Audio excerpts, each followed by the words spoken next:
پیارے بچوں، ایک دفعہ کا ذکر ہے کہ ایک بہت خوبصورت گھر تھا۔ اس گھر میں دو پیاری پیاری بچیاں عشل اور عائشہ رہتی تھیں۔ عشل اور عائشہ سگی بہنیں تھیں، لیکن ایک دوسرے سے بالکل الگ نیچر کی مالک تھیں۔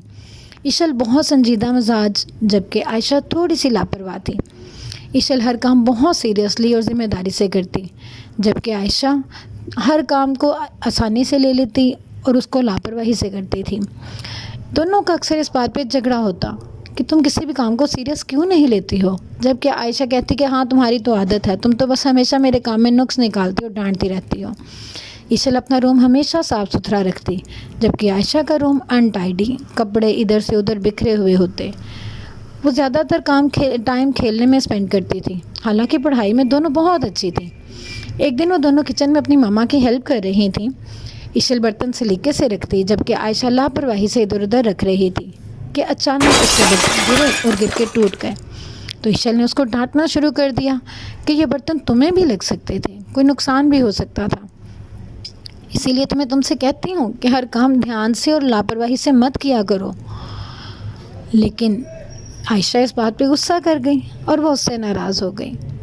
اس نے اس سے بات کرنا بند کر دیا۔ اب عشل اس بات پہ بھی افسردہ تھی، جبکہ عائشہ بھی بے چین تھی، کیونکہ دونوں بہنیں ایک دوسرے سے بہت محبت کرتی تھی۔ عشل نے اس کو منانے کی کوشش کی، لیکن عائشہ اس سے بات کرنے کو تیار نہ تھی۔ پھر ایسا ہوا کہ شام کو موسم بہت اچھا ہو گیا۔ دونوں بیلکنی پر موجود تھیں، لیکن ایک دوسرے سے بات نہیں کر رہی تھیں، جس کی وجہ سے دونوں بے چین تھیں۔ عشل بھی تھوڑا رو رہی تھی، جبکہ عائشہ بھی تھوڑی افسردہ تھی۔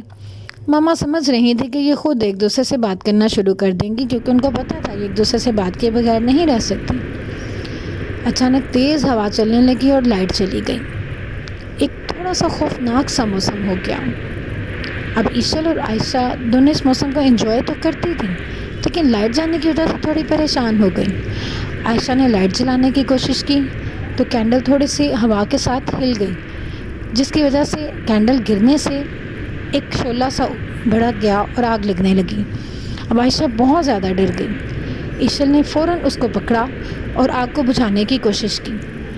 عائشہ اتنا ڈری ہوئی تھی کہ اسے یہ بھی سمجھ نہیں آ رہی تھی کہ آگ کو کیسے بجھایا جائے۔ عشل نے آگ بجھائی اور عائشہ کو گلے سے لگایا اور اسے کہا کہ دیکھو، اسی لیے میں تمہیں سمجھاتی ہوں کہ ہر کام احتیاط سے کرو، دھیان سے کرو، کوئی بھی کام لاپرواہی سے نہ کرو، ورنہ تمہیں خود نقصان پہنچے گا۔